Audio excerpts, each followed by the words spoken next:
दोस्तों, रियल भारत में आप सबका स्वागत है। हर बार जब भारत और पाकिस्तान के बीच कुछ टेंशन होता है ना, तब चाइना ऐसे मुंह उठा के चला आता है जैसे भाई साहब मुझे भी देखो। अभी हाल में जब भारत ने ऑपरेशन सिंदूर किया, तब चाइना ने ज्यादा कुछ बोला नहीं, चुप बैठा रहा। लेकिन पीछे से क्या किया पता है? पाकिस्तान को फुल सपोर्ट दे दिया। ये खुद पाकिस्तान के डिफेंस मिनिस्टर ख्वाजा आसिफ ने कबूला। कहता है चाइना ने हमें पूरा साथ दिया। अब सुनो, चाइना का मिलिट्री ट्रांसपोर्ट प्लेन पाकिस्तान गया, वहां हथियार सप्लाई किए।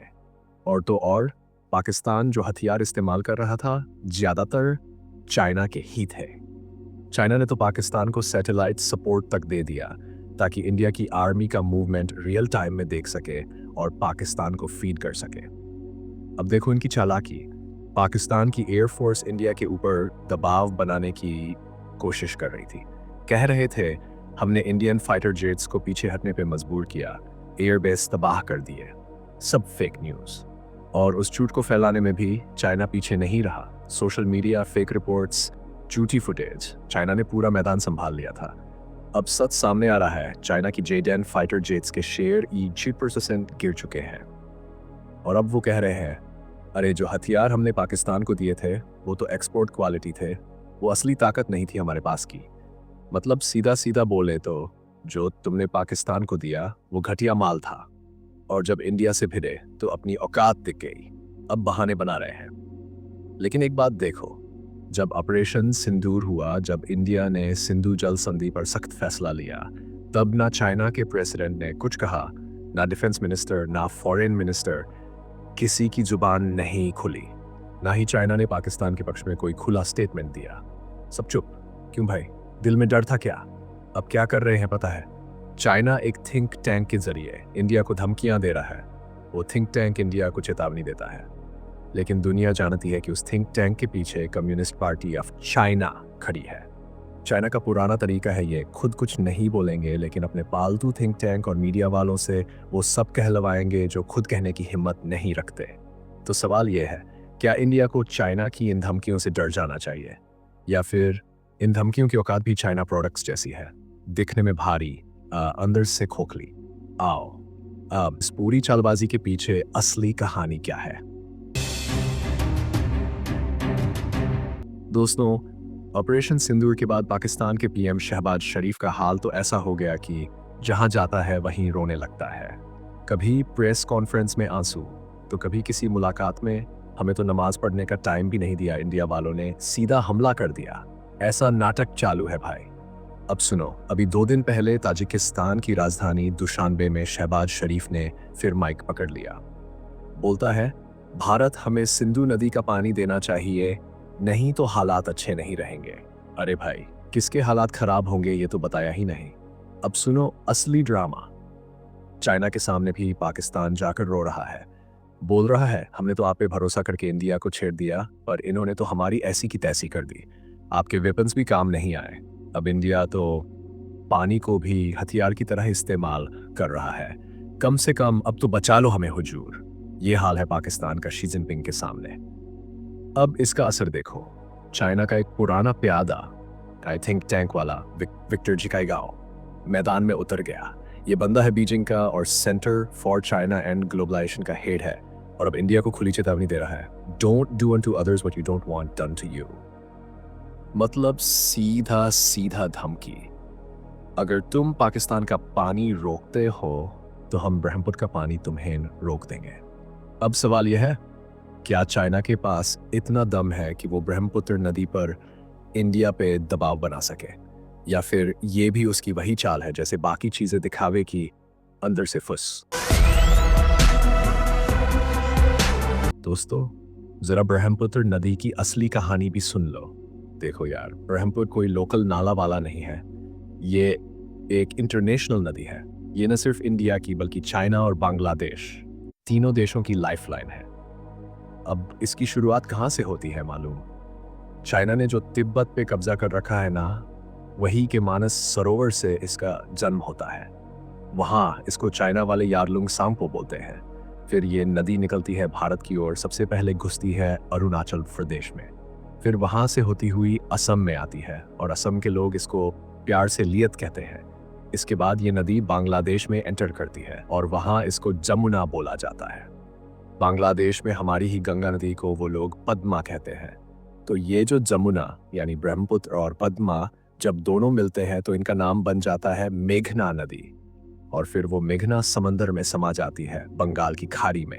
अब ध्यान से सुनो, ब्रह्मपुत्र की टोटल लंबाई है करीबन 80 किलोमीटर, और जब गंगा और ब्रह्मपुत्र मिलकर मेघना बनती है ना, तो ये पूरी नदी सिस्टम दुनिया में अमेजोन के बाद सबसे ज्यादा शुद्ध पानी समंदर तक पहुंचाने वाली नदी बन जाती है। मतलब ये नदी कोई मामूली नहर नहीं है, ये एक पावर हाउस है। अब चाइना इसी ब्रह्मपुत्र को लेकर इंडिया को धमकियां दे रहा है, लेकिन सवाल ये है, क्या सच में ब्रह्मपुत्र को मोड़ पाना इतना आसान है, या फिर चाइना बर्ज दिखाने के लिए नदियों की बात कर रहा है? अब सुनो भाई लोग, सिर्फ ब्रह्मपुत्र नदी के आंकड़े उठा लो ना, तो समझ में आ जाएगा कि ये नदी कितनी बड़ी चीज है। अकेले ये नदी अमेज़न के बाद दुनिया की सबसे ज्यादा पानी बहाने वाली 9वीं सबसे बड़ी नदी है, और इसके अंदर जो पानी का औसत गहराई है ना, वो है करीब 20 मीटर यानी लगभग 1 फीट, और सबसे गहरा हिस्सा तो ये है जी मीटर तक जाता है। सोचो कितना पावरफुल फ्लो है इस नदी का। मतलब ये ब्रह्मपुत्र 3 मुल्कों के करोड़ों लोगों के लिए भगवान का दिया हुआ वरदान है। अब सोचो, ऐसी नदी को लेकर अगर चाइना कहे कि हम पानी रोक देंगे, तो क्या भारत डर जाएगा? अरे नहीं भाई, भारत को न डरने की जरूरत है और न झुकने की, क्योंकि जो ब्रह्मपुत्र का पानी हमें मिलता है वो चीन के झीलों से उतना नहीं आता जितना लोग सोचते हैं। असल में जब ये नदी इंडिया में एंटर करती है ना, तभी से इसमें असली मात्रा में पानी जुड़ता है।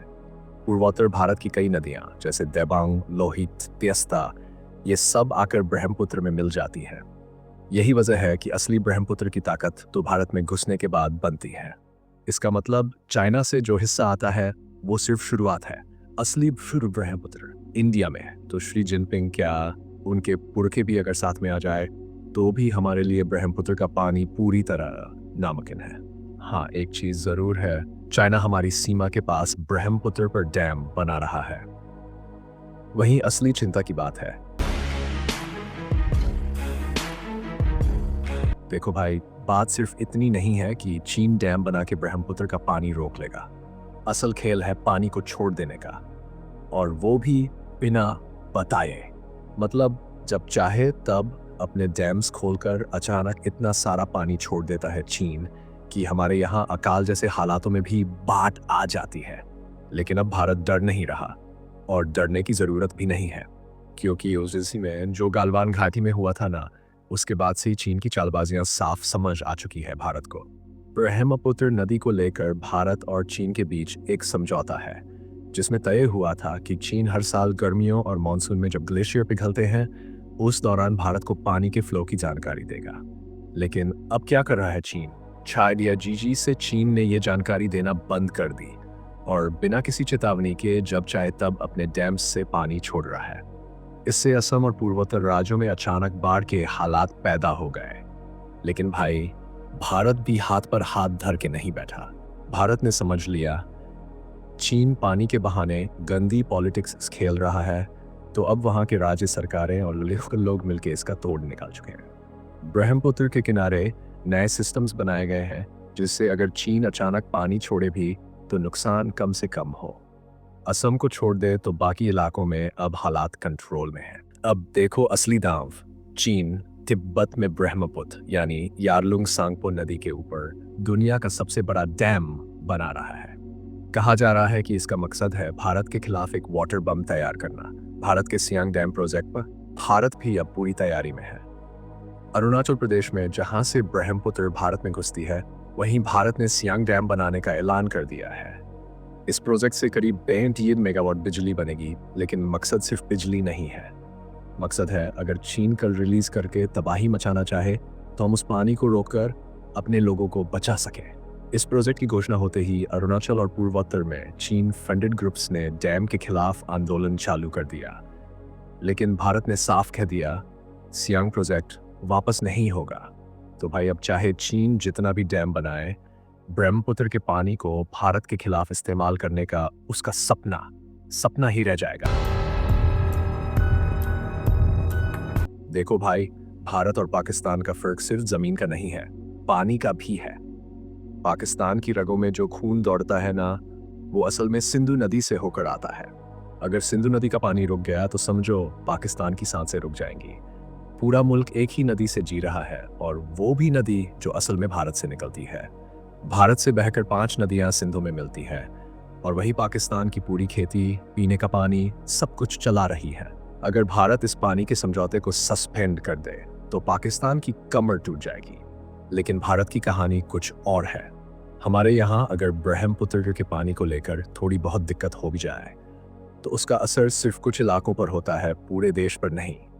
और सबसे बड़ी बात, भारत और चीन के बीच कोई भी लीगली वाटर ट्रीटी है ही नहीं।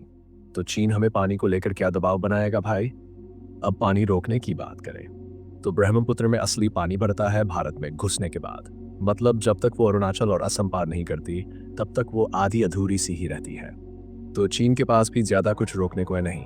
अब चीन का कहना है हम ब्रह्मपुत्र का पानी रोक देंगे, लेकिन भाई सच तो ये है वो तो अभी से ही पानी से जुड़ी कोई जानकारी भारत को नहीं दे रहे। तो डर किस बात का? अब चीन के थिंक टैंक कुछ भी बोले और पाकिस्तान खुश होता रहे, लेकिन भारत को इससे कोई फर्क नहीं पड़ता, क्योंकि सिंधु जल समझौते को ब्रह्मपुत्र के बहाने छेड़ना ये सिर्फ एक बेवकूफ़ी है। तो भाइयों, ये थी ब्रह्मपुत्र नदी को लेकर सच्चाई। आगे की कड़ी में और भी मज़ेदार जानकारी के साथ फिर मिलेंगे। तब तक के लिए जय हिंद, जय किसान।